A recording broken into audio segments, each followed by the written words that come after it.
खंड 1 भविष्य दृष्टि की शक्ति। पहला कदम, दृष्टिकोण। भविष्य दृष्टि की जांच करें। आपको क्या नजर आता है, क्योंकि आप जो देखते हैं वही आपको मिलता है। क्या अंधेपन से भी बुरी कोई चीज होती है? हाँ, आंखों की रोशनी।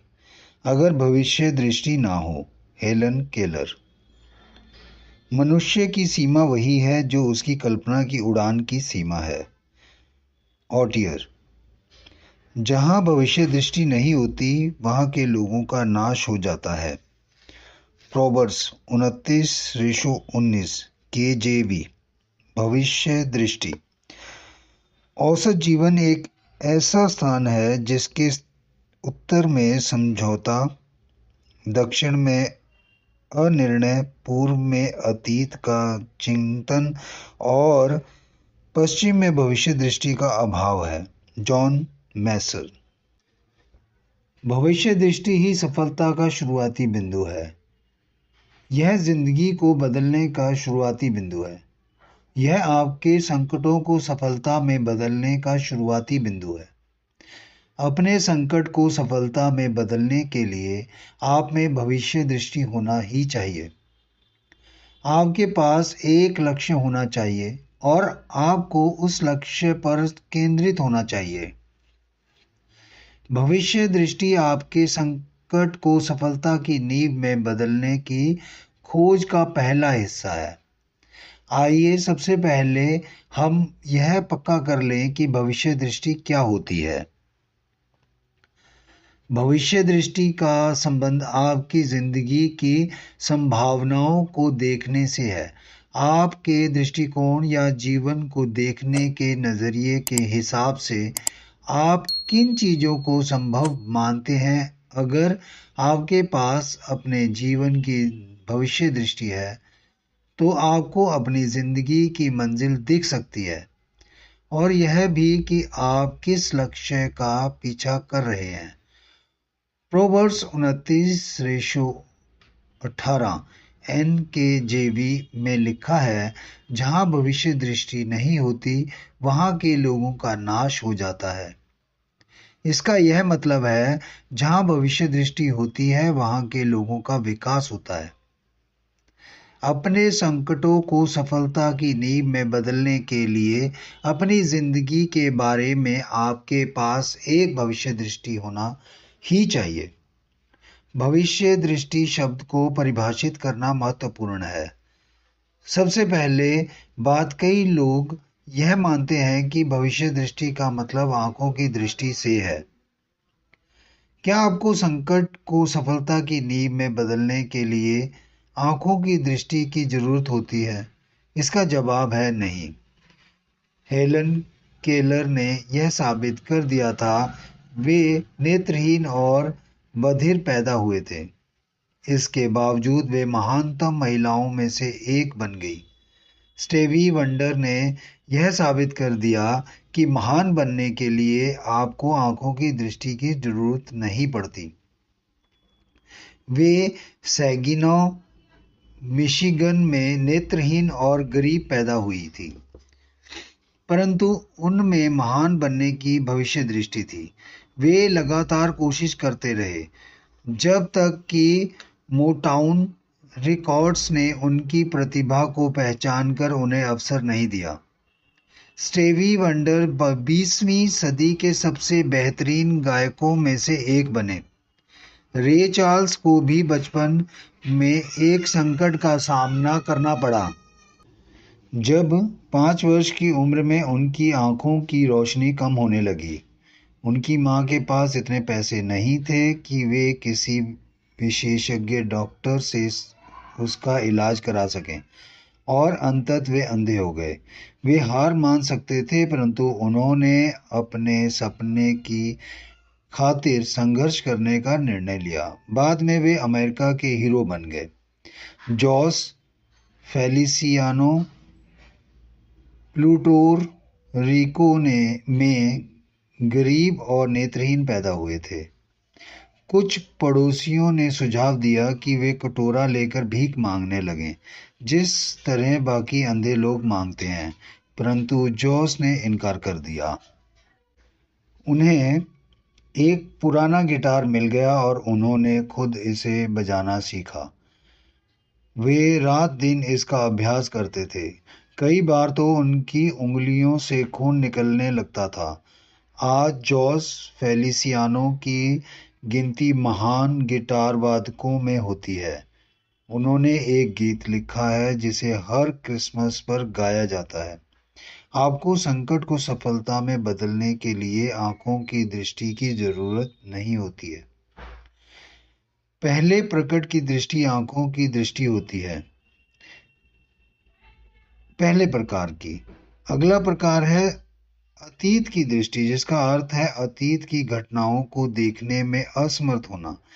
क्या अतीत की दृष्टि संकट की सफलता में बदलने के लिए जरूरी है? एक बार फिर इसका जवाब है नहीं। अतीत की दृष्टि होना अच्छा है ताकि आप पुरानी गलतियां ना दोहराएं। परंतु दुर्भाग्य से जो लोग अतीत में पहुंचने के आदी होते हैं, उनमें से अधिकांश अतीत में ही उलझकर रह जाते हैं। वे अतीत से आगे नहीं जा पाते। वे इस बात पर विचार करते रहते हैं कि किसी ने उनसे 10 साल पहले क्या कहा था या बचपन में उनके साथ क्या हुआ था। वे इससे आगे नहीं बढ़ पाते हैं। मैं कहता हूं, अतीत को निवास का नहीं, संदर्भ का स्थान बनाएं। आपकी कार में सामने वाला कांच बड़ा क्यों होता है और पिछले देखने का दर्पण छोटा क्यों होता है? इसके पीछे एक अच्छा कारण है। आपको अपनी निगाह वहां रखना चाहिए जहां आप जा रहे हैं, और सिर्फ कभी कभार यह जांच करना चाहिए कि आप कहां से आ रहे हैं। अगर आप ऐसा नहीं करेंगे तो आपकी गाड़ी टकरा जाएगी।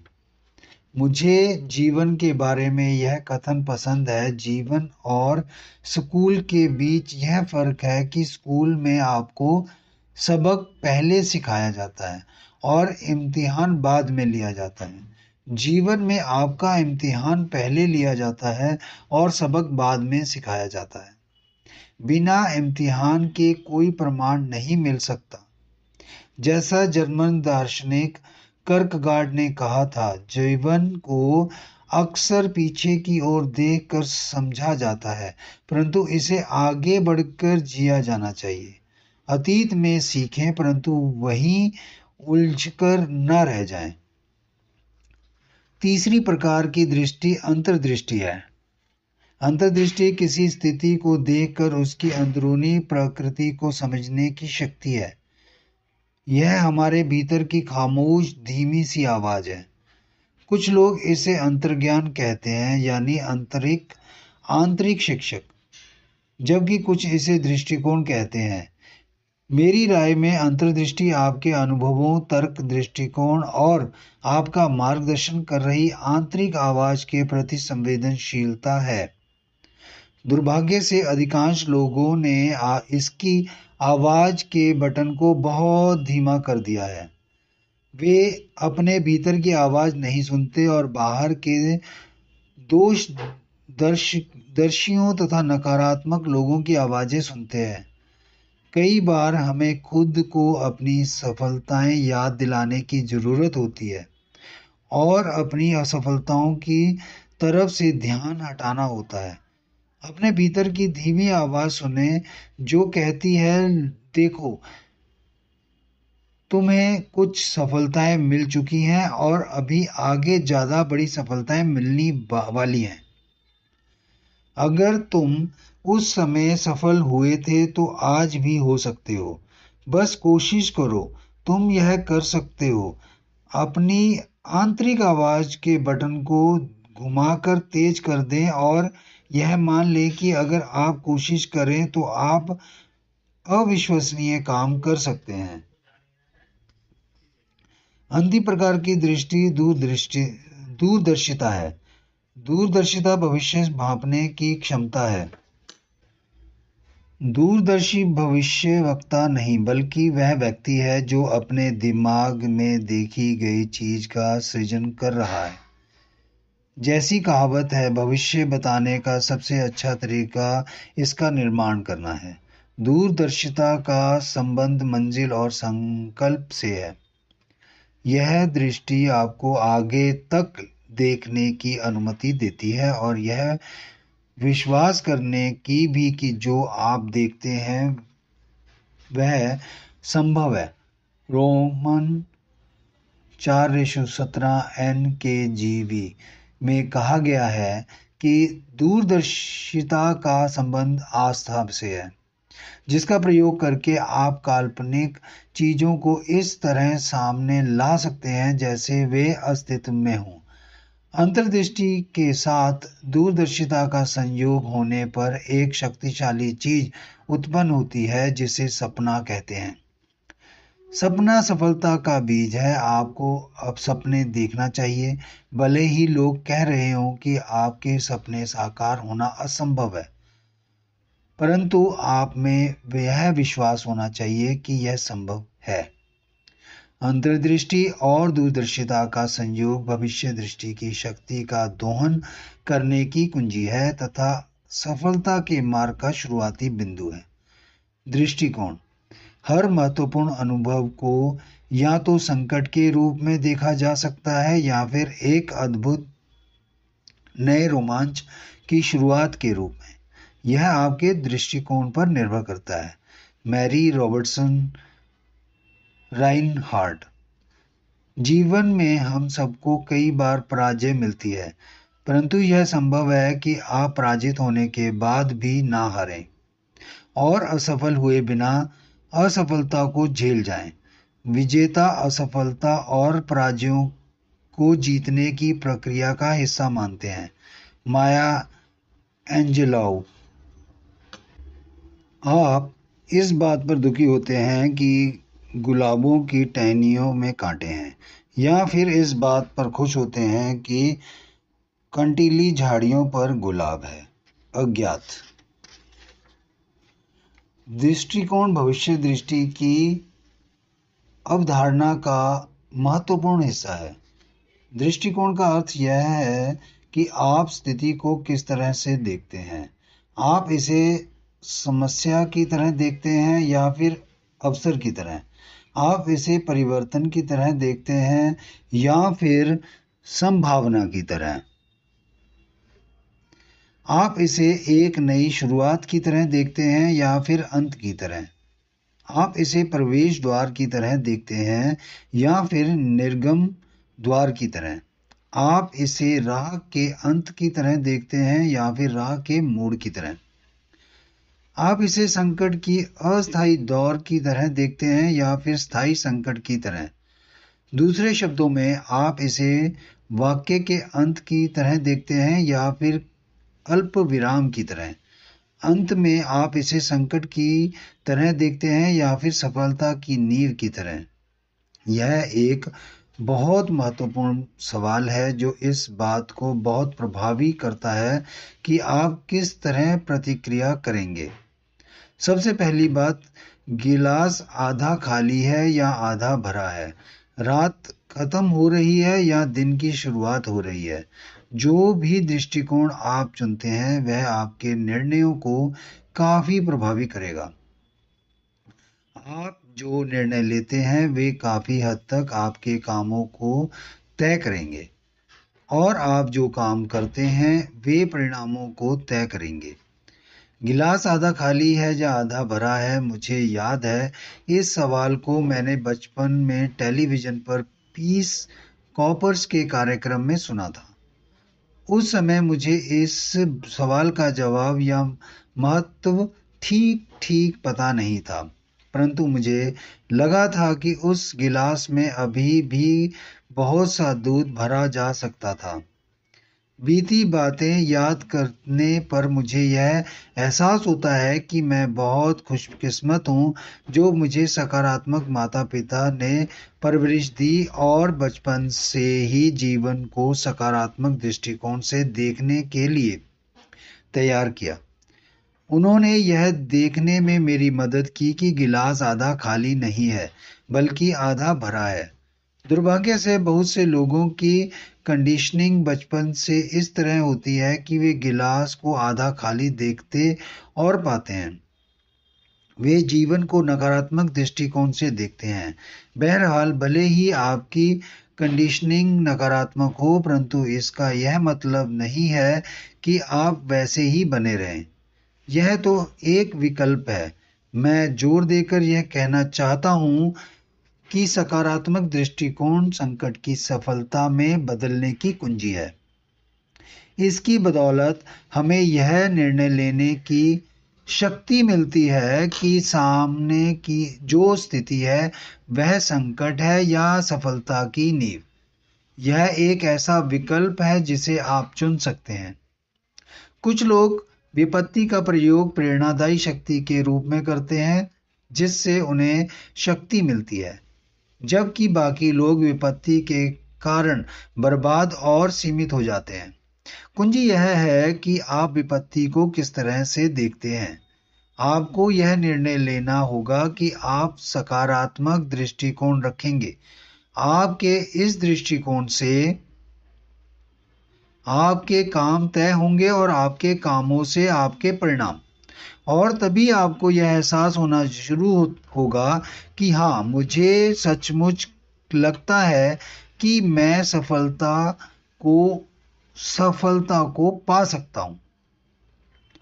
जब भी कोई संकट आएगा तो उसके साथ हमेशा एक अवसर भी आएगा।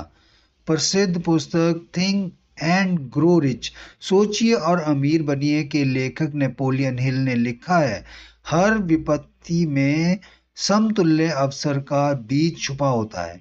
आप में भी स्थिति को इसी तरह देखने की इच्छा होना चाहिए। इसके बाद आप में इन विपत्ति के पलों को रोमांचक तथा महत्वपूर्ण पलों में बदलने के लिए कदम उठाने की इच्छा भी होना चाहिए। कुंजी यह है कि विपत्ति के इन पलों को कैसे बदला जाए ताकि आप हार के मुंह में से जीत को छीन लाएं। अगर समस्याएं नहीं होंगी तो अवसर भी नहीं होंगे। पुरानी कहावत बताती है कि सफलता की कुंजी समस्या को खोजना और उसे समझाना है। कई बार तो आपको समस्याओं को खोजने की भी जरूरत नहीं होती है, वे खुद आपको खोजती हुई चली आती हैं। आपके सामने कोई ना कोई संकट खड़ा होगा। जब आपके सामने संकट आए तो आपको एक विकल्प चुनना होगा। आप इसे संकट की तरह देखते हैं जिसके बारे में आपको आंसू बहाना चाहिए, या फिर आप इसे अवसर की तरह देखते हैं जिसके बारे में आपको रोमांचित होना चाहिए। यह सचमुच आपका विकल्प है। आप इसे समस्या की तरह देखते हैं या फिर अवसर की तरह, यह आपका चुनाव है। डॉक्टर समस्याएं सुलझाते हैं और हम उनके समाधानों के लिए उन्हें पैसे देते हैं। अगर हमारे सिर में तेज दर्द हो तो हम डॉक्टर की फीस देकर उससे छुटकारा पा लेंगे। दरअसल दर्द जितना ज़्यादा होगा, हम उतनी ही ज़्यादा फीस देने के लिए तैयार होंगे। यही प्लम्बिंग, वकील, इलेक्ट्रीशियन और ऑटो मैकेनिक के बारे में सही है। कुंजी यह है कि अगर आप सफल होना चाहते हैं तो एक आवश्यकता खोजें और उन्हें पूरा कर दें। कोई समस्या खोजें। कई मामलों में तो समस्या खुद आपको खोज लेती है, फिर उसे सुलझा दें। जहां भी समस्याएं हैं वहां अवसर भी हैं। अगर समस्याएं ना हो तो अवसर भी नहीं होंगे। जीवन की चुनौतियों के बारे में भी मैं यही कहूँगा कि अच्छाई बुराई से बहुत ज़्यादा होती है, सुख दुख से बहुत ज़्यादा होता है, खुशी दर्द से बहुत ज़्यादा होती है। परंतु यह इस बात पर निर्भर करता है कि आप इसे किस तरह देखने का विकल्प चुनते हैं। आप इसे किस दृष्टिकोण से देखने का चुनाव करते हैं। आप इसे सकारात्मक दृष्टिकोण से देखते हैं या फिर नकारात्मक दृष्टिकोण से। जीवन चुनौतीपूर्ण है, परंतु यह अद्भुत और रोमांचक भी है। जन्म लेने के पल से मौत के पल तक आपको कुछ अच्छी चीजें और कुछ चुनौतियां भी मिलती हैं।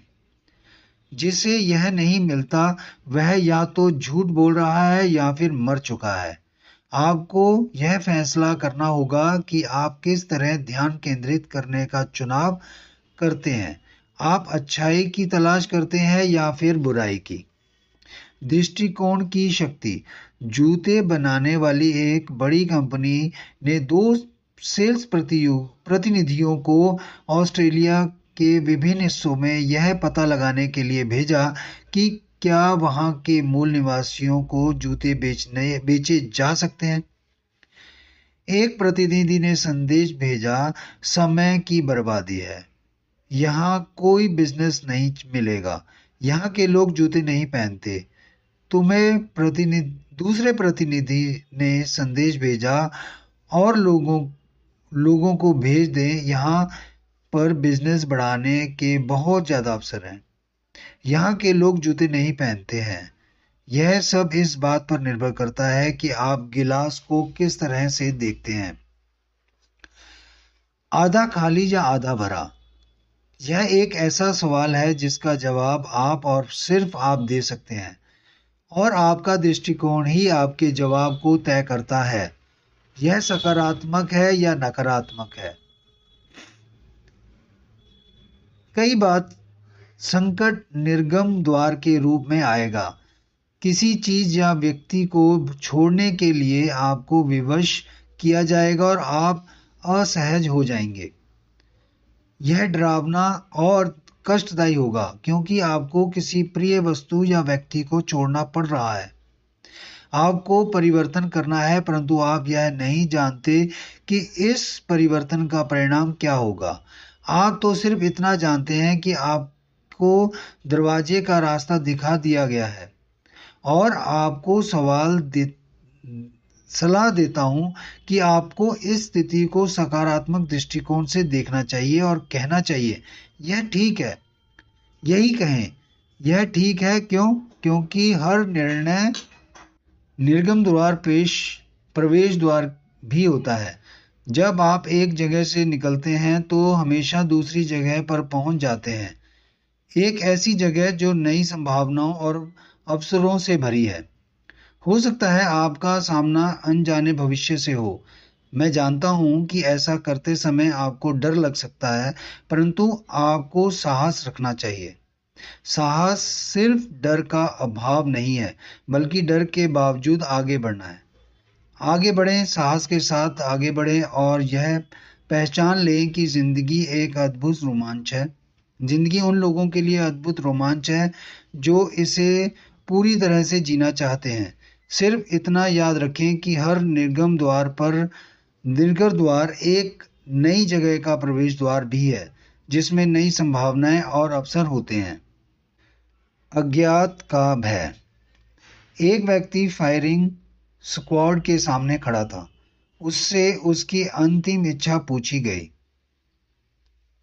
सैनिकों के कप्तान ने उससे कहा कि उसके सामने एक विकल्प है, या तो वह फायरिंग स्क्वाड का सामना करे, या फिर वह उस अंधेरी गुफा के पार चला जाए जो दलदल तथा जंगलों के नीचे से जाती थी।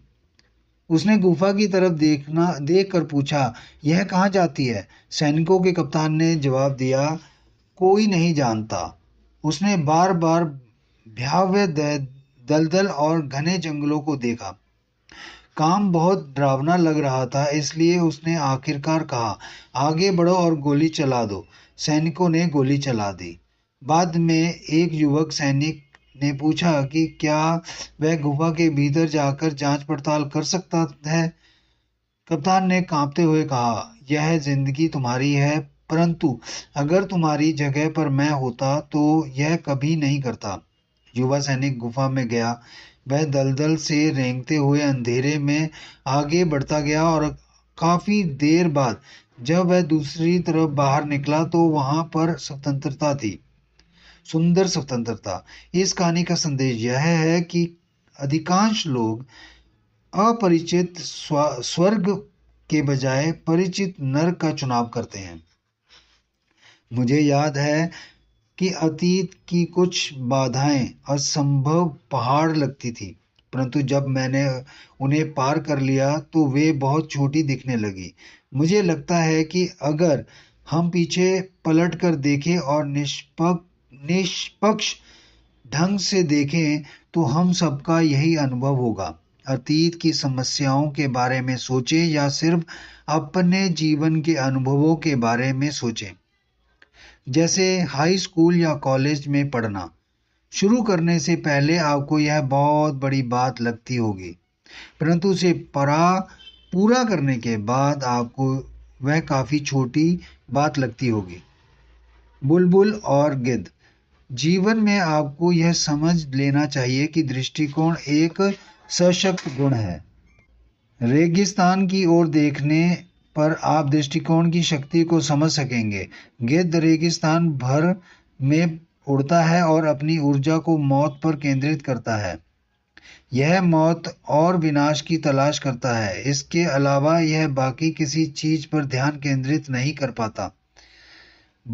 बुलबुल भी पूरे रेगिस्तान में उड़ती है और इसे भी अपनी शक्ति और को केंद्रित करना होता है, परंतु यह जीवन की तलाश करती है। यह फूलों और पौधों की तलाश करती है जिनके द्वारा यह जीवन को आगे बढ़ा सके। अगर आप नकारात्मक चीजों की तलाश करते हैं तो आपको आमतौर पर यही मिलेंगी, परंतु अगर आप सकारात्मक और सुंदर चीजों की तलाश करते हैं तो आपको वही मिलेंगी। बुक ऑफ प्रोवर्ब्स 11:27 RSV में लिखा है, अगर आप अच्छाई की तलाश करते हैं तो आपको ईश्वर की कृपा मिलेगी। अगर आप बुराई की तलाश करते हैं तो आपको उसका शाप मिलेगा। यह आप पर है। आप जिंदगी की सुंदरता में तलाश करने का विकल्प चुनते हैं या फिर आप जिंदगी के संकटों की तलाश करने का विकल्प चुन सकते हैं। आप जिसकी तलाश करेंगे आपको वही मिलेगा। सकारात्मक दृष्टिकोण और नजरिया रखने का निर्णय लें, इससे आपकी जिंदगी बदल सकती है। मुझे सिडनी जे हैरिसन का यह कथन पसंद है, जब भी मैं किसी की सुनता हूँ कि जिंदगी कठोर है तो मेरी हमेशा यह पूछने की इच्छा होती है, किसकी तुलना में जिंदगी चुनौतीपूर्ण है, परंतु यह सुंदर संभावनाओं से भरी हुई भी है। यह आपके दृष्टिकोण पर निर्भर करता है। सकारात्मक चीजों की तलाश करें और यह जान लें कि संकट राह का अंत नहीं बल्कि राह का मोड़ है। पहला कदम शिक्षक बिंदु। भविष्य दृष्टि के बिना लोग नष्ट हो जाएंगे, जबकि भविष्य दृष्टि होने पर लोग समृद्ध होंगे। अतीत को निवास का नहीं बल्कि संदर्भ का स्थान मानना चाहिए।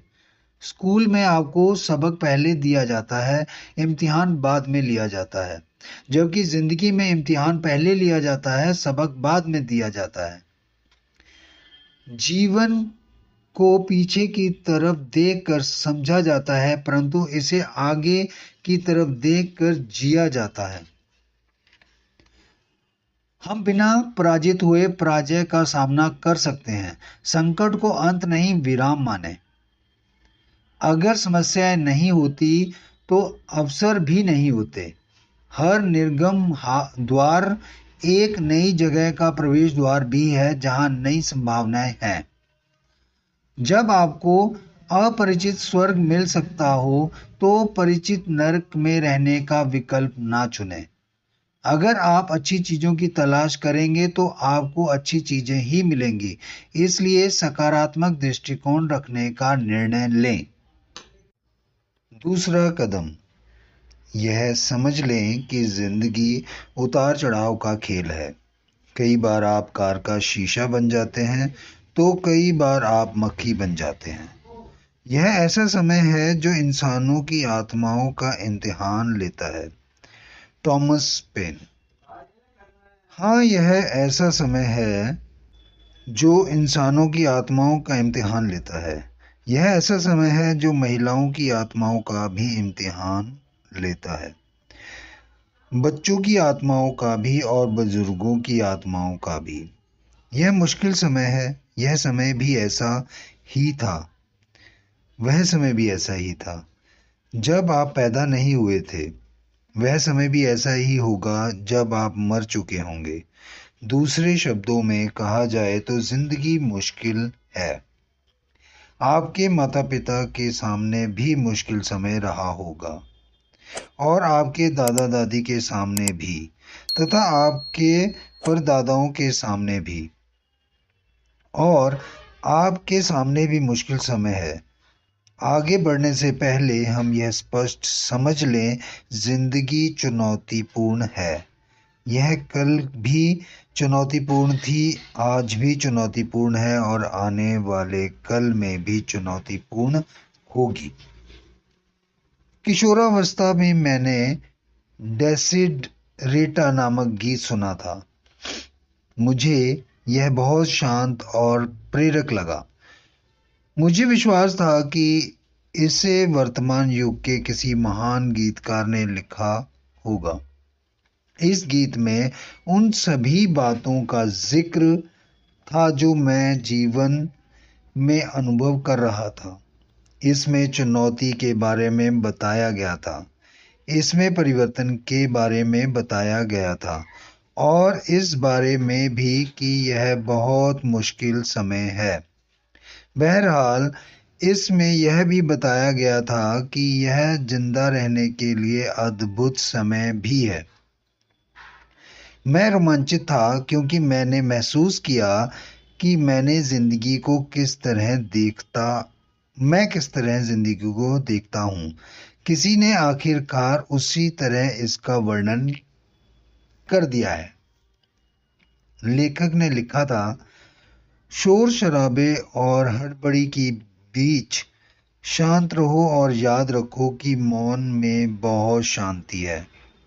जहाँ तक संभव हो, संपर्क किए बिना सबके साथ अच्छे संबंध बनाओ। अपने सत्य को शांति और स्पष्टता से बोलो तथा दूसरों की बातें सुनो, चाहे वे कितनी ही उबाऊ या अतार्किक क्यों ना हो, क्योंकि उनके पास भी सुनने के लिए अपनी बातें हैं। बड़बोले और आक्रामक लोगों से बचो, क्योंकि वे आत्मा के लिए परेशानी उत्पन्न करते हैं। अपनी सफलताओं तथा योजनाओं का आनंद लो। अपने करियर में रुचि रखो, चाहे वह कितना ही छोटा क्यों ना हो। बदलते समय के बीच यह एक वास्तविक धरोहर है। अपने व्यावसायिक मामलों में सावधानी का इस्तेमाल करो, क्योंकि दुनिया में चालबाजी बहुत है।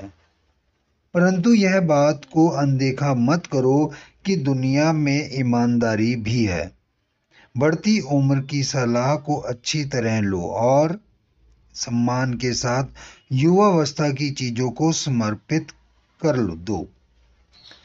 अकस्मात आने वाले दुर्भाग्य में खुद को बचाने के लिए आत्मा की शक्ति विकसित करो, परंतु निरर्थक कल्पना करके खुद को परेशान मत करो। अधिकांश डर, थकान, अकेलेपन तथा अनुशासन की कमी से पैदा होते हैं। खुद के प्रति नर्म रहो। आप ब्रह्मांड के शिशु हैं, उसी तरह जिस तरह वृक्ष और सितारे हैं। आपको यहाँ रहने का अधिकार है, और चाहे यह आपके सामने स्पष्ट हो या ना हो, ब्रह्मांड उसी तरह चल रहा है जिस तरह इसे चलना चाहिए। इसलिए ईश्वर के साथ शांति स्थापित करो। आपके श्रम और आकांक्षाएं जो भी हों, जीवन के शोर शराबे की दुविधा कितनी ही हो, अपनी आत्मा के साथ शांति स्थापित कर दो। जीवन में धोखा है, बड़ी मेहनत है और टूटे सपने हैं, परंतु फिर भी यह दुनिया सुंदर है। खुश रहो, सुखी होने की कोशिश करो। अज्ञात। इस गीत के गीतकार के बारे में पढ़ने पर मैं हैरान रह गया। नए आधुनिक ज्ञान की इन बातों को 500 साल से भी पहले लिखा गया था। मैंने अंततः यह जान लिया कि लोग क्यों कहते हैं, आप जितना ज़्यादा बदलते हैं, आप उतने ही ज़्यादा समान बने रहते हैं। जिंदगी मुश्किल है परंतु यह अद्भुत भी है, इसलिए कोशिश करते रहना इसका इतना मूल्यवान है। हर दिन जब आप जागेंगे तो आपका सामना मुश्किलों से होगा। हर दिन जब आप जागेंगे तो आपका सामना नई चुनौतियों से होगा। एम स्कॉट पेक की पुस्तक द रोड लेस ट्रेवल्ड की पहली पंक्ति में इसका सार है। जिंदगी मुश्किल समय है, और यह सच है, जिंदगी मुश्किल है, चुनौतीपूर्ण है और कठोर है। जब तक आप जिंदा हैं तब तक आपके सामने चुनौतियां और समस्याएं रहेंगी। किसी ने एक बार कहा था, जिंदगी में या तो आपके सामने कोई समस्या है या आप किसी समस्या से निकले हैं, या आप किसी समस्या की ओर बढ़ रहे हैं। यही जिंदगी है। मैं यह स्पष्ट कर देना चाहता हूं कि भले ही जिंदगी मुश्किल है परंतु यह सुंदर और अद्भुत भी है। यह महान संभावनाएं प्रदान करती है और अद्भुत चुनौतियां भी, जो दरअसल अच्छी बात है। चुनौतियों के बिना बच्चा कभी चलना या दौड़ना नहीं सीख पाएगा।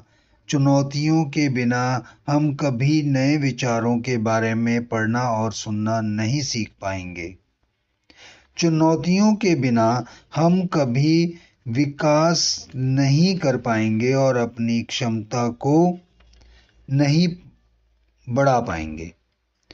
चुनौतियों के बिना हमारे पास प्रौद्योगिकी के वे जबरदस्त आविष्कार नहीं होते जो हमारी जीवन शैली का महत्वपूर्ण हिस्सा बन चुके हैं। बिजली का बल्ब, कार, हवाई जहाज, कंप्यूटर, रेडियो और टेलीविज़न। जिंदगी उतार चढ़ाव का नाम है, सुख दुख का नाम है, गर्मी और बारिश का नाम है। आशा है कि आपके जीवन में चढ़ाव ज़्यादा होंगे, उतार कम होंगे, सुख ज़्यादा होंगे, दुख कम होंगे, गर्म दिन ज़्यादा होंगे और बारिश भरे दिन कम होंगे। बहरहाल यह जान लें कि बारिश के बिना इंद्रधनुष भी नहीं होगा और बारिश के बिना पेड़ पौधे तथा भोजन भी नहीं होंगे। चुनौतियों से शक्ति मिलती है और विकास होता है। जिंदगी लहरों का नाम है और लहरों का होना अच्छी बात है। अगर आप अस्पताल जाकर चेकअप करवाएं और आपका ईसीजी सीधी सपाट रेखा में हो तो आप मर चुके हैं। हर जिंदगी में चुनौतियों और विपत्ति का समय आता है। मेरा मानना है कि यह एक अच्छी बात है। या तो ये क्षण आपको आकार देते हैं और बनाते हैं, या फिर ये आपको बर्बाद कर देते हैं और तोड़ देते हैं। हर व्यक्ति, और मेरा मतलब है हर व्यक्ति के सामने चुनौतीपूर्ण समय और समस्याएं होंगी। यह खेल का नियम है और इस नियम में जोर देकर यह कहा गया है, जब तक आप जिंदा हैं आपको थोड़ी खुशी और थोड़ा गम मिलेगा, थोड़ी सूरज और रोशनी मिलेगी और थोड़ी बारिश मिलेगी। आपकी जिंदगी में कुछ उतार आएंगे और कुछ चढ़ाव आएंगे। आप कभी मुस्कुराएंगे और कभी त्योरियां चढ़ाएंगे। यही सच है, यही जिंदगी के उतार चढ़ाव का खेल है। कई बार आप कार का शीशा बन जाते हैं तो कई बार आप मक्खी बन जाते हैं। जब आप कार का शीशा होते हैं तो आप बड़े शक्तिशाली और अजय होते हैं। तब आपको कोई समस्या नहीं होती।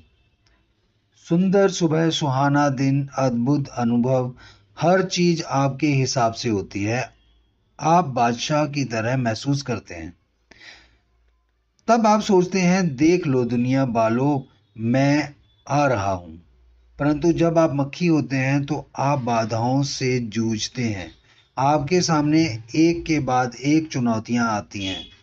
आप कभी कार के शीशे से टकराते हैं तो कभी ईंट की दीवार से। आपके सामने एक के बाद एक समस्याएं आती हैं। बहरहाल, अगर आपका एक दिन मक्खी की तरह बीता है तो इसका मतलब यह नहीं है कि आप हार जाएंगे। यह तो आपके नज़रिए और दृष्टिकोण पर निर्भर करता है। अगर आप मक्खी हैं तो आपका नज़रिया तथा दृष्टिकोण नकारात्मक है, तो आप संकट आते ही यह मान लेंगे कि सब कुछ खत्म हो गया है। आप किसी कार के शीशे से टकराते हैं, एक बाधा, एक समस्या और धड़ाम, आप घायल हो जाते हैं। आशा छोड़ देते हैं, हार मान लेते हैं और संघर्ष खत्म हो जाता है। बहरहाल, अगर आपका नज़रिया और दृष्टिकोण सकारात्मक है तो आप संकट को रोज़मर्रा की एक महत्वहीन घटना मानेंगे, जो जिंदगी का हिस्सा है, जिंदगी के मैदान में चलने वाला खेल है। जब आपका नज़रिया और दृष्टिकोण सकारात्मक होता है तो आप दोबारा खड़े होने की क्षमता या लचीलापन विकसित कर लेते हैं।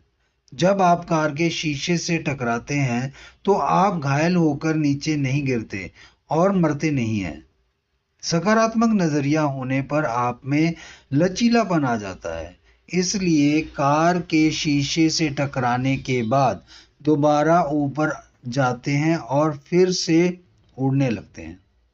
जब आप कार के शीशे से टकरा कर पीछे आते हैं तो आप ज़्यादा ऊपर उठते हैं और ज़्यादा ऊंचे स्तर पर उड़ना शुरू कर देते हैं। दोबारा खड़े होने की क्षमता संकटों को सफलता की नींव में बदलने का एक बड़ा हिस्सा है। कुछ लोग इसे दोबारा खड़े होने की क्षमता कहते हैं तो कुछ इसे लचीलेपन का नाम देते हैं, जो संभलने और चुनौती व परिवर्तन से संतुलन बैठाने की योग्यता है। आप इसे चाहे जिस नाम से पुकारें, कुंजी यह है कि आप जिंदगी जल्दी ही संकट से उबर जाते हैं और नीचे गिरे रहने से इनकार कर देते हैं। आप टकरा कर नीचे नहीं गिरते, आप घायल नहीं होते, आप आशा नहीं छोड़ते और आप हार नहीं मानते। आप दोबारा उठते हैं और ऊपर जाकर उड़ने लगते हैं। आप संकटों को सफलताओं में बदलने के लिए आप में दोबारा खड़े होने की क्षमता होना चाहिए, इसलिए आप में लचीलापन होना ही चाहिए। मुझे कसकर मारो, मैं पंचिंग बैग हूँ। जब मैं छोटा था तो मेरा भाई और मैं लगातार बॉक्सिंग किया करते थे। इस वजह से हम में से कोई ना कोई अक्सर घायल हो जाता था। माता पिता हमारी इस बॉक्सिंग से परेशान हो गए। उन्होंने यह ऊर्जा दूसरी दिशा में मोड़ने का फैसला किया, इसलिए वे एक पंचिंग बैग खरीद लाए जिस पर लिखा था, मुझे कस कर मारो, मैं पंचिंग बैग हूँ। यह प्लास्टिक का पंचिंग बैग था जिसके नीचे वजन लगा था और इसके सामने मूर्खतापूर्ण चेहरे की तस्वीर लगी थी। फुलाने के बाद आप इस पर जितने चाहे उतने मुक्के मार सकते थे। बहरहाल, चूंकि नीचे वजन लगा था इसलिए हवा से भरा यह बैग हमेशा पलट कर पहले जैसा हो जाता था। मेरा भाई और मैं घंटों तक इस बैग पर मुक्के मारकर उसे पिचकाने की कोशिश करते थे, परंतु वह हमेशा पहले जैसा हो जाता था, चाहे हम कितनी ही कसकर मारें। बैग हमेशा उसी स्थिति में आ जाता था। हमारे मित्र भी आकर उससे खेलते थे। सब आश्चर्यचकित होते थे कि वह हमेशा उसी स्थिति में क्यों लौट आता है। कुछ हफ्तों तक बैग पर मुक्के मारने के बाद जब हम उसे नहीं पिचका पाए तो हम थक गए और जल्दी ही दूसरे खिलौनों के साथ खेलने लगे। हम कभी कभार चुपके से उसके पास जाते थे और उस पर मुक्का मारकर उसे पिचकाने की कोशिश करते थे, परंतु वह हमेशा पलटकर पहले जैसा हो जाता था। जिंदगी भी ऐसी ही है। यह आती है और हम पर प्रहार करती है। यह हमें नीचे गिराने की कोशिश करती है। परंतु हमें पंचिंग बैग की तरह हमेशा पलटकर पहले जैसा हो जाना चाहिए। अगर हम ऐसा करेंगे तो जिंदगी अंततः थक जाएगी और कठिन हो जाएगी, कुंठित हो जाएगी। फिर यह हमें कुछ समय के लिए अकेला छोड़ देगी और किसी दूसरे की तलाश करेगी। जिंदगी बीच बीच में हमारे पास आएगी और प्रहार करके यह पता लगाएगी कि क्या यह हमें दोबारा नीचे गिरा सकती है। परंतु हमें उस पंचिंग बैग की तरह पलटकर पहले जैसा हो जाना चाहिए। बहरहाल मूल सवाल यह है, आप दोबारा उठकर खड़े कैसे हों? आप लचीले कैसे बने? अपने संकट को सफलता में बदलने वाली हर चीज की तरह यहां भी आपको निर्णय लेना होगा। आपको सकारात्मक नजरिया रखना होगा और दोबारा उठकर खड़े होने का निर्णय लेना होगा। मैं यह नहीं कह रहा हूं कि यह काम आसान होगा, क्योंकि यह आसान नहीं होगा। मैं सलाह देता हूं कि जब भी जिंदगी आपको नीचे गिरा दे तो आप इस वाक्य को दोहराएं। हो सकता है मैं एक पल के लिए नीचे गिर गया हूं, परंतु मैं हमेशा नीचे नहीं गिरा रहूंगा। मैं दुनिया को यह बताना चाहता हूं कि मैं फिर से उठकर खड़ा हो जाऊंगा और मैं फिर से मैदान में लौटूंगा।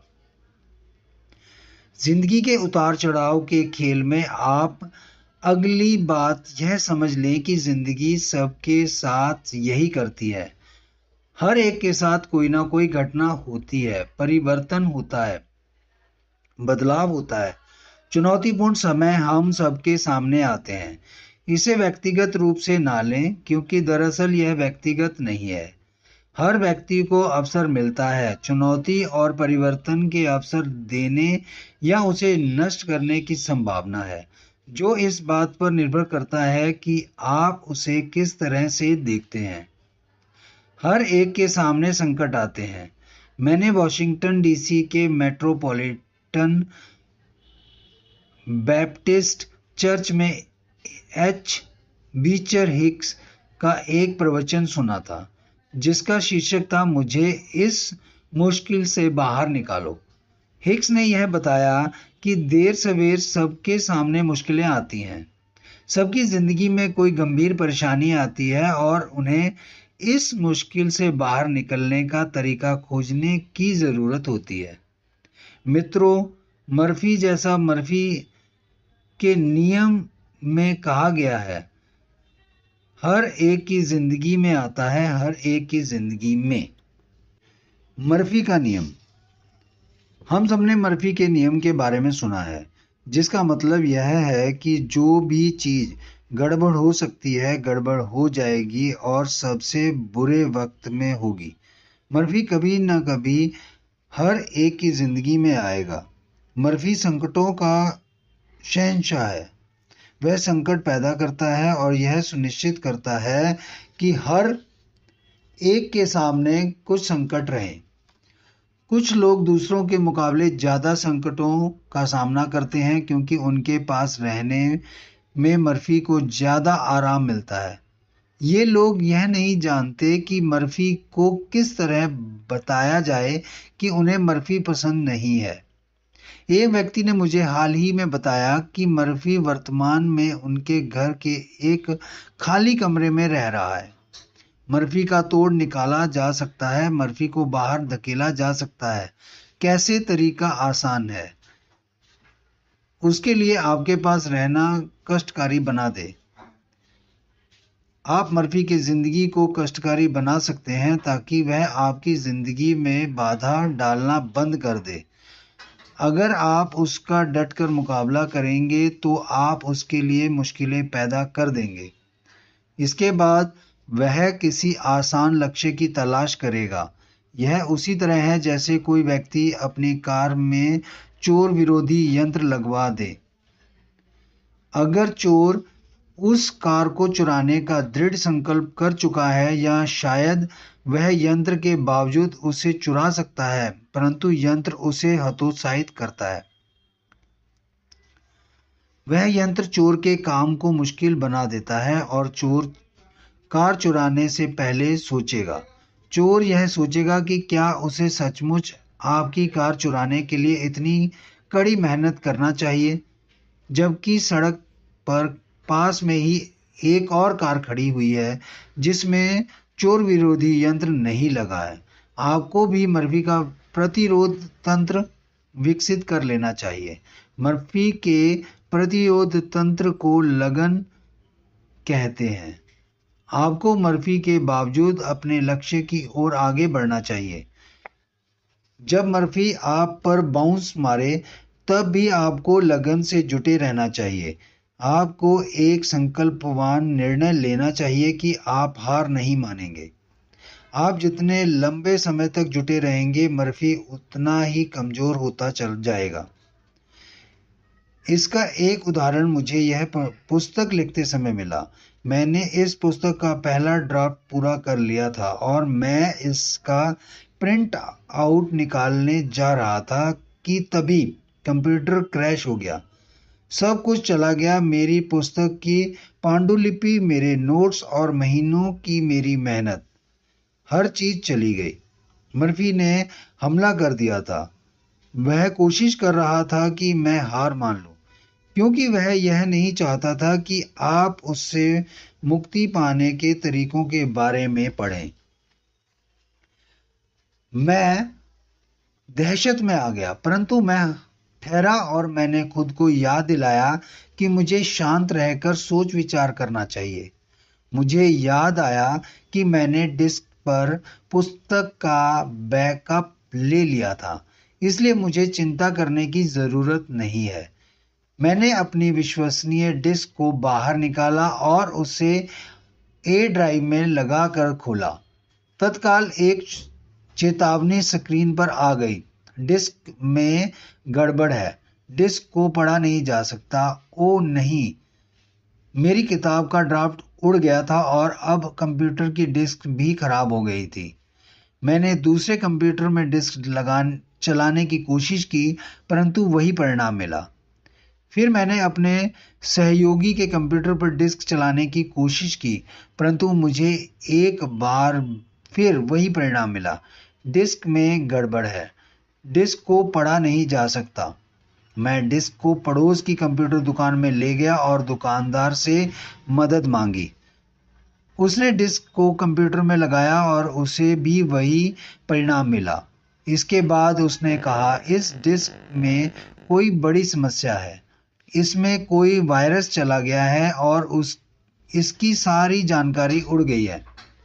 नहीं नहीं नहीं, मर्फी ने हमला कर दिया था। मैंने उससे पूछा, अच्छा तो अब मैं क्या कर सकता हूँ?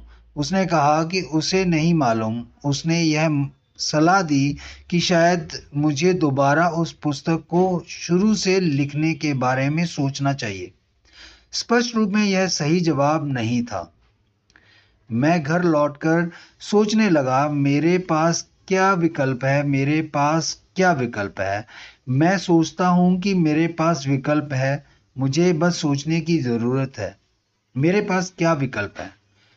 मैं कुछ पल बैठा और मेरे मन में एक विचार आया, पुरानी डिस्क को लगाकर देखो, शायद उनमें कुछ मिल जाए। मैंने दौड़कर अपनी पुरानी डिस्कें निकाल ली और कोशिश करने लगा। पहली डिस्क में कुछ नहीं था। मैंने दूसरी डिस्क लगाकर देखी, उसमें भी कुछ नहीं था। मैंने तीसरी डिस्क को आजमा कर देखा, उसमें भी कुछ नहीं था। फिर मैंने अपने ब्रीफकेस से अपनी आखिरी डिस्क निकाली और उसे लगाकर देखा। स्क्रीन पर मेरी किताब मेरे सामने थी। उसमें सिर्फ आखिरी सप्ताह की जानकारी नहीं थी, परंतु उसकी चिंता मुझे इसलिए नहीं थी क्योंकि मेरे पास हाथ से लिखे नोट्स रखे थे। मैंने आखिरी सप्ताह की जानकारी को दोबारा लिखा और मेरी पुस्तक तैयार हो गई। मर्फी मेरे पास आया तो था, परंतु मैंने उसका स्वागत नहीं किया, इसलिए वह नहीं रुक पाया। उसे वापस लौटना ही पड़ा। मर्फी को दूर भगाने के लिए यह बहुत जरूरी है कि आपके पास 3 चीजें हों: आस्था, एकाग्रता और लगन। हम आस्था से शुरू करते हैं। सबसे पहली बात, आपकी खुद में और अपने सपने में आस्था होना चाहिए।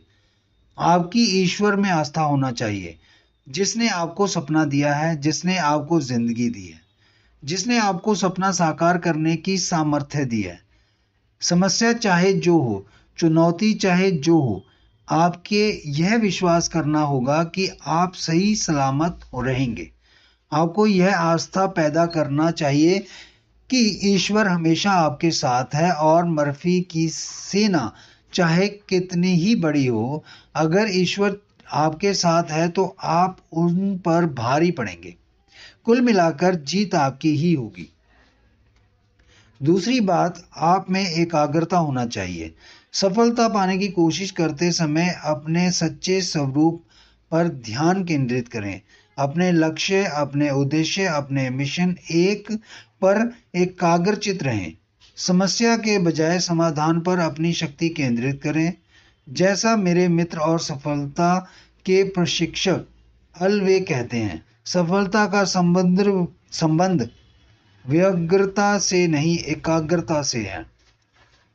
असफल लोगों में एक गुण आम होता है, वे एक साथ बहुत सारी चीजों पर ध्यान केंद्रित करने की कोशिश करते हैं। बेस्ट सेलिंग लेखक और वक्ता जिगलर ने इस बारे में एक बढ़िया उदाहरण दिया है। उन्होंने कहा था, अगर आप दोपहर में आवर्धक लेंस से पत्तियों के ढेर में आग लगाना चाहते हैं, तो आपको लेंस स्थिर रखकर पत्तियों पर केंद्रित करना होगा। यदि आप लेंस को हिलाते रहेंगे तो आप आग जलाने में सफल नहीं हो पाएंगे। लेकिन अगर आप इसे स्थिर रखेंगे और सूर्य की किरणों को केंद्रित करेंगे तो आप दहकती आग जला सकते हैं। अंत में आप में लगन होना चाहिए। लगन का मतलब है उन कामों को लगातार करते रहना जिनके बारे में आप कहते हैं कि आप उन्हें करने वाले हैं। आप में समस्या के बावजूद आगे बढ़ते रहने का संकल्प होना चाहिए। आपको संघर्ष करते रहना चाहिए और कभी हार नहीं मानना चाहिए। मर्फी हार मानने वाले लोगों को पसंद करता है। इसके बाद वह उनके घर में रहने लगता है और उनकी जिंदगी में निरंतर कष्ट पैदा करता है। जब आप उसकी कोशिशों का विरोध करते हैं, जुटे रहते हैं, गिरने के बाद उठकर खड़े होते हैं और अपने लक्ष्यों का पीछा करते हैं, तो मर्फी थक जाता है तथा किसी ज्यादा आसान शिकार की कोशिश या तलाश में लग जाता है। कभी हार ना माने, मर्फी को कस कर लात मारे। मर्फी का नियम एक नियम है, जिसका यह मतलब नहीं है कि आपको इसका पालन करना चाहिए और इसे अपने जीवन को नियंत्रित करने की अनुमति देना चाहिए। यह एक ऐसा समय है जब मैं आपसे मर्फी का नियम तोड़ने का अनुरोध कर रहा हूं।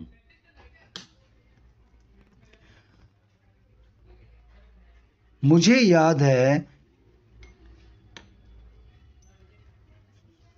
एक बार मैं कनेक्टिकट में भाषण देने जा रहा था। मैं डिनर के वक्त बोलने वाला प्रमुख वक्ता था। आयोजक ने हर चीज को आदर्श ढंग से करने में बड़ी मेहनत की थी, क्योंकि इससे होने वाली आय एक विशेष युवा कल्याण कोष में जा रही थी, जिसे उसने अपने माता पिता के नाम पर स्थापित किया था। मुझे शाम को 8 बजे भाषण देना था, इसलिए उसने यह व्यवस्था करवा दी कि मैं वहां हवाई जहाज से शाम को 4 बजे पहुंच जाऊं, ताकि मुझे हड़बड़ी ना हो और मेरे पास भाषण से पहले कुछ समय रहे। मेरी उड़ान 2 बजे थी, परंतु मैं 12:30 बजे ही हवाई अड्डे पहुंच गया, ताकि मुझे भागना ना पड़े और हवाई जहाज चूकने की जरा भी आशंका ना रहे। हम 1:30 बजे हवाई जहाज में चढ़े और 2 बजे रनवे पर धीमे धीमे रेंगने लगे। हर चीज सही हो रही थी। हम समय के अनुसार चल रहे थे। तभी मर्फी ने टांग अड़ा दी। कैप्टन लाउडस्पीकर पर आकर बोला, देवियों और सज्जनों, मुझे अफसोस के साथ कहना पड़ रहा है कि हमें टर्मिनल की ओर वापस लौटना पड़ेगा। सामने से तूफान आ रहा है और सावधानी के तौर पर सभी उड़ानें रद्द कर दी गई हैं। ओह नहीं, यह नहीं हो सकता। टर्मिनल में लौटने के बाद मैंने एक अधिकारी से पूछा कि उसके हिसाब से कितनी देर लगेगी। जवाब मिला, हम नहीं जानते, परंतु कम से कम 2 घंटे तो लग जाएंगे।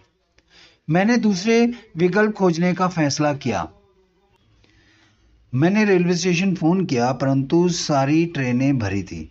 मैंने बस स्टैंड फ़ोन किया, परंतु दोपहर की आखिरी बस कुछ समय पहले ही रवाना हुई थी। मैंने कार के लिए फ़ोन किया, परंतु किराए पर मिलने वाली सभी कारें बुक थी। वैसे भी अगर मैं कार से जाता तो भाषण के लिए निर्धारित समय के 2.5 घंटे बाद कनेक्टिकट पहुंचता। इसलिए मैंने यह फैसला किया कि मैं तूफान के गुजर जाने का इंतज़ार करूंगा। तूफान आखिरकार गुजर गया, परंतु इसके बाद एयरलाइंस ने यह घोषणा की, हमने आज की बाकी सभी उड़ानें रद्द करने का फैसला किया है। हम कल सुबह 6 बजे अपनी सेवाएं पुनः शुरू करेंगे। ओह क्या? ओ नहीं मर्फी, आज नहीं, तुम नहीं जीतोगे। उस पल मैंने फैसला किया कि अब मर्फी से मुकाबले करने का समय आ चुका है। मैंने दूसरी एयरलाइंस में जाकर पूछा कि क्या उनकी सेवाएं चालू हैं। उनका जवाब था नहीं। मैंने तीसरी एयरलाइंस में जाकर पूछा, उनका भी जवाब था नहीं। मैं हर एयरलाइंस में गया और मुझे वही जवाब मिला, नहीं। मैं टर्मिनल की आखिरी एयरलाइंस में गया और पूछा कि क्या वे उड़ान भरेंगे। उन्होंने जवाब दिया, हाँ, वे तत्काल उड़ान शुरू कर रहे हैं, परंतु उनके पास जगह खाली नहीं है, क्योंकि जिन्होंने पहले वाली फ्लाइटों के टिकट लिए थे वे सब इस उड़ान में आ गए थे और अब जगह नहीं बची थी। मैंने कहा, क्या मैं कम से कम दूसरी एयरलाइंस के टिकट को आपके टिकट से बदल सकता हूँ? उसने कहा, हाँ, परंतु मुझे नहीं लगता है कि आपको आज जगह मिल पाएगी। वैसे आप कल इसका प्रयोग कर सकते हैं। उसने मुझे एक छोटा पीला कूपन टिकट दिया और मैं गेट की तरफ बढ़ गया। मैं सुरक्षा जांच से होकर गुजरा। आगे जगह नहीं थी। वहां इतनी भीड़ थी कि हिलते नहीं बन रहा था। तभी मैंने घोषणा सुनी कि यात्री हवाई जहाज पर चढ़ने वाले हैं। मैं जानता था कि अगर मुझे भाषण देना है तो मुझे उस हवाई जहाज से जाना ही है। मैंने एयरलाइंस की एक कर्मचारी को अपनी स्थिति बताते हुए मदद मांगी। उसने मेरा पीला कूपन देखकर कहा, मुझे लगता है कि आपके पास संभावना है, मेरे साथ आए। वह मुझे टिकट एजेंट के पास ले गई, जिसने कहा कि उसके पास एक सीट खाली थी और उस सीट को भरने के लिए उसे एक पीले कूपन की तलाश थी। मैंने बोला, यानी मेरे पास पीला कूपन है। मैं हवाई जहाज में बैठा और लगभग 2 घंटे बाद मैंने हॉल में प्रवेश किया। जब लोग यह सोचने लगे थे कि शायद मैं नहीं पहुंच पाऊंगा, मैंने अपना कोट उतारा और बोलना शुरू किया। मैंने उससे कहा, मर्फी आपको नीचे गिरा सकता है, परंतु वह आपको नीचे गिराए नहीं रख सकता। बस चलते रहें, आगे बढ़ते रहें, कोशिश करते रहें और कभी हार ना माने। उस अनुभव की ओर देखते समय मुझे आस्था, एकाग्रता और लगन की शक्ति का एहसास होता है। सबसे पहले तो आस्था ने मुझे तमाम बाधाओं के बावजूद आगे बढ़ाया। मुझे विश्वास था कि किसी न किसी तरह मैं वह भाषण दूंगा। मैं नहीं जानता था कि मैं वहां कैसे पहुंचूंगा, परंतु मुझे पूरा भरोसा था कि मैं उस कार्यक्रम में पहुंच जाऊंगा। दूसरी बात, मैं अपने लक्ष्य पर केंद्रित था और रहा। मैं समस्याओं से विचलित नहीं हुआ। मैंने अपने लक्ष्य और फिर उस लक्ष्य तक पहुंचने का रास्ता खोजने पर अपना पूरा ध्यान केंद्रित किया। आखिरकार मैंने लगन से कोशिश की। मैंने अपने विश्वास को साकार करने के लिए मेहनत की। मैंने हार मानने से इनकार कर दिया। उस अनुभव से मैंने एक भाषण तैयार किया जिसका शीर्षक है बाधाओं से ना घबराएं। इसमें यह बताया गया है कि बाधाएं आपके चारों ओर रहेंगी, परंतु आप उनसे ना घबराएं। पहाड़ और कुछ नहीं बल्कि बहुत सी मिट्टी है जो इकट्ठी हो गई है। आप इसे पार कर सकते हैं, बस खोदते रहें। एक पुरानी कहावत है, कई बार आप जीतते हैं, कई बार आप हारते हैं, यही जिंदगी है। मैं इसे एक अलग दृष्टिकोण से यानी सकारात्मक दृष्टिकोण से देखता हूँ। मेरे हिसाब से कई बार आप जीतते हैं और कई बार आप इस बारे में सीखते हैं कि जीता कैसे जाता है। बिजली के बल्ब के आविष्कार से पहले एडिसन के हजारों प्रयास असफल हो गए थे। उन्होंने कहा था, आप जब तक नहीं हारते तब तक आप अपने अनुभव से सीखते हैं और विकास करते हैं। विपत्ति एक महान शिक्षक हो सकती है। दूसरी बात, इसे व्यक्तिगत रूप से ना लें। हर एक के सामने चुनौतियां और संकट आते हैं। यह तो वैसा ही है जैसे कोई ट्रैफिक में आपको कट मार दे और आप गुस्सा होकर उसे सबक सिखाना चाहें। ऐसा ना करें। इसे व्यक्तिगत रूप से ना लें। इसे जाने दें। खुद से पूछें, क्या वह मुझे जानता है? या यह पूछें, क्या इससे कल या एक साल बाद कोई फर्क पड़ेगा? अगर जवाब नहीं है तो इसे जाने दें। मैं अनुशंसा करता हूं कि आप FIDO सिद्धांत का प्रयोग करें। इसका अर्थ है भूल जाएं और आगे बढ़ें। Forget it and drive on। भूल जाएं और आगे बढ़ें। यकीन करें या ना करें, 99.9% बार जब कोई आपको कट मारता है तो यह व्यक्तिगत नहीं होता। यह हो ही नहीं सकता। वह आपको नहीं जानता है और आप उसे नहीं जानते हैं। जाहिर है इससे आपको गुस्सा आ जाता है, जाहिर है आपको बुरा लगता है और आप उससे बदला लेना चाहते हैं। परंतु कुछ करने से पहले सोचें। किसी दूसरे को अपने कार्यों का नियंत्रण ना करने दें। उन्हें अपने रास्ते जाने दें। मैंने टीवी के एक कार्यक्रम में देखा कि एक वृद्ध अपनी पुरानी स्पोर्ट्स कार चला रहा था। तभी एक युवक ने जोश में उसे कट मार दिया। स्पष्ट रूप से इससे वह वृद्ध विचलित हो गया, परंतु वह शांत रहा। उसने अपनी प्रिय कार का हुलिया बिगाड़ने का जोखिम नहीं लिया। इसलिए उसने उस अपरिचित युवक को सबक सिखाने की कोशिश नहीं की। सड़क पर कुछ मील आगे जाने के बाद उसे एक बार फिर वही युवक दिखा, परंतु अब वह एक ट्रक से टकरा गया था और उसकी गाड़ी चकनाचूर हो गई थी। वृद्ध व्यक्ति शांति से आगे बढ़ते हुए मुस्कुराया। मित्रों, FIDO सिद्धांत का प्रयोग करें।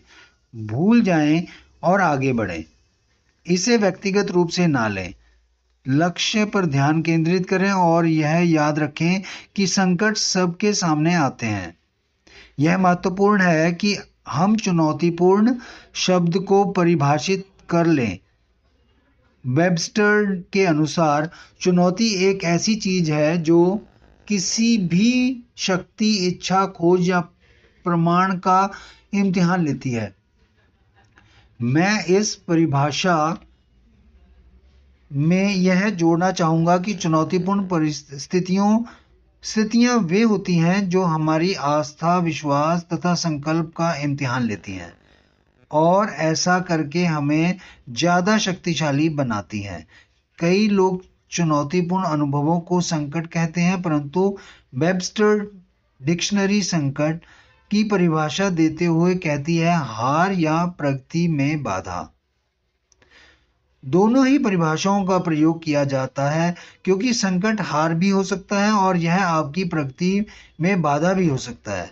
यह जिंदगी की राह में आपकी गति में बाधा डाल सकता है, परंतु यह आपके विकास के लिए जरूरी भी है। असफलता सफलता के फॉर्मूले का एक मूल्यवान हिस्सा है। अपनी पुस्तक द जॉय ऑफ फेल्योर में वेन एलन रूट कहते हैं, असफलता और अस्वीकृति बुरे नहीं हैं, इनसे लोग शक्तिशाली बनते हैं, इनसे बचा नहीं जा सकता। किसी भी अच्छी चीज को हासिल करने के लिए रास्ते में थोड़ी पीड़ा सहनी ही होगी। सफल होने, संपन्न होने, अपने सपनों का जीवन जीने के लिए आपको असफलता तथा अस्वीकृति का जोखिम लेना होगा और फिर आगे बढ़ना होगा। आपको आगे बढ़ते रहना होगा, आपको संघर्ष करते रहना होगा। ज्यादातर लोग कभी सफलता के सुख का अनुभव इसलिए नहीं कर पाते क्योंकि सबसे पहले तो आपको असफलता के सुख का अनुभव करने का इच्छुक रहना चाहिए। दुख के बिना सुख नहीं मिलता है, जोखिम के बिना पुरस्कार नहीं मिलता है। दोबारा उठकर खड़े हों और कोशिश करें।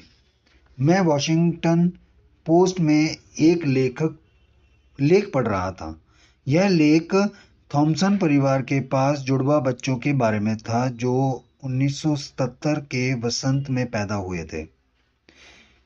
वे अपने माता पिता के लिए वरदान थे, परंतु उनकी वजह से माता पिता की आर्थिक स्थिति पर संकट और बोझ आ गया था। इस लेख में यह लिखा था कि माता पिता ने सिर्फ एक ही बच्चा चाहा था, परंतु इसके बजाय उनके 7 बच्चे हो गए थे। इनमें से एक तो मरा पैदा हुआ था, परंतु बाकी 6 जीवित थे। यह परिवार के लिए बहुत बड़ा परिवर्तन था। उनके घर में सिर्फ एक बेडरूम था, उनके पास सिर्फ एक छोटी सी कार थी और उनके आय के साधन बहुत सीमित थे। वे नहीं जानते थे कि क्या करें। बहरहाल उन्होंने हार नहीं मानी। वे कृतज्ञ बने रहे और आशावादी भी।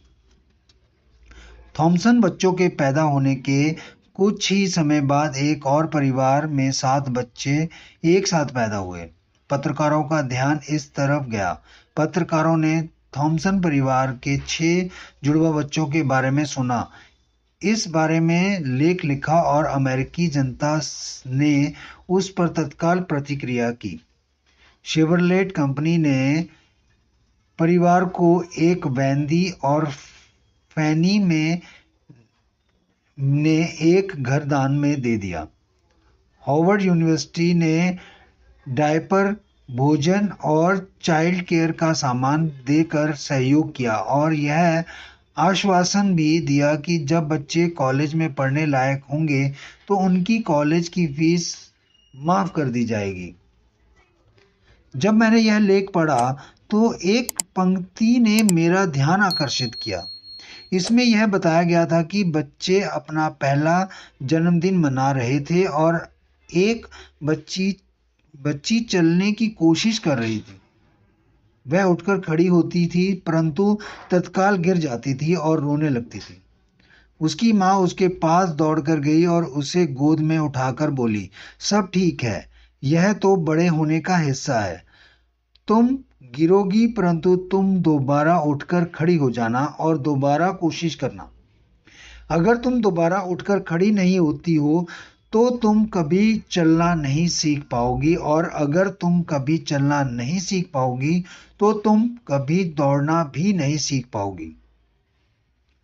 जैसी याद रखना, नीचे गिरना जीवन का हिस्सा है। यह अच्छी बात है। वाह, कितना बढ़िया संदेश था। और यह सिर्फ बच्चों के लिए ही नहीं था, बल्कि सबके लिए था। जब हम गिरते हैं या गिरा दिए जाते हैं तो हमें यह सोचना चाहिए कि यह अच्छी बात है।